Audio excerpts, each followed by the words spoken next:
मराठी कथा हृदयस्पर्शी. पोरक्या मुलाचे आत्मवृत्त. पोरक्या मुलाचे आत्मवृत्त. सांग मला रे सांग मला, आई आणखी बाबा यातून कोण आवडते अधिक तुला.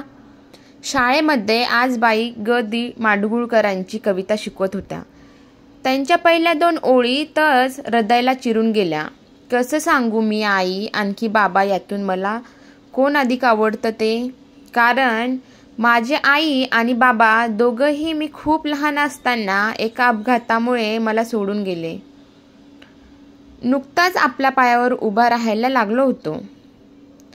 आईच्या मायेचा ओलावा आणि बापाचा कणखर हातामधली सुरक्षितता अनुभवायला लागलोच होतो की नियतीने आमच्या छोट्याशा पण सुखी कुटुंबावर घाला घातला आणि माझ्या आई आणि बाबांना माझ्यापासून हिरावून घेतले.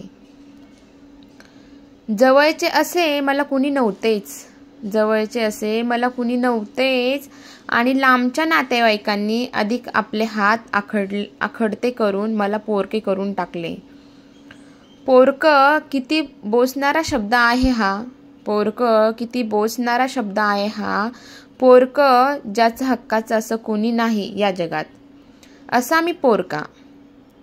कसं सांगू तुम्हाला कोण आवडते अधिक मला.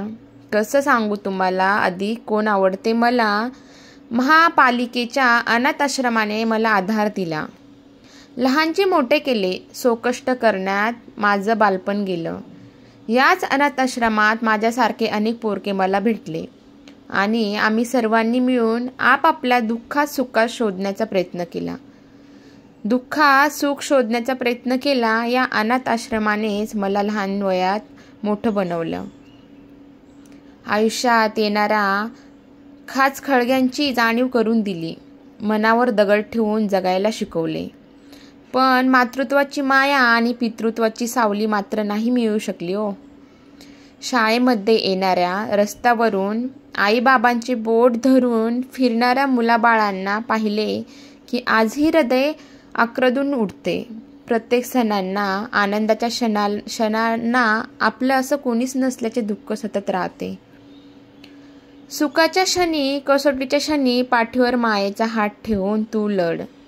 सुखाच्या क्षणी, दुःखाच्या क्षणी, कसोटीच्या क्षणी पाठीवर मायेचा हात ठेवून तू लढ म्हणणारा, नुकत्याच फुललेल्या पंखांना बळ देणारा आपलं असं कोणीच नसल्याचे दुःख अधिक वेदना देत होत्या.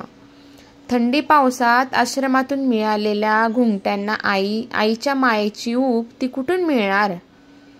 नकळत केलेल्या चुकांना वेळी सुधारण्यासाठी उचललेल्या त्या बाबांच्या हाताची सर इतरांकडून खाल्लेल्या शिव्यांची कशी येणार.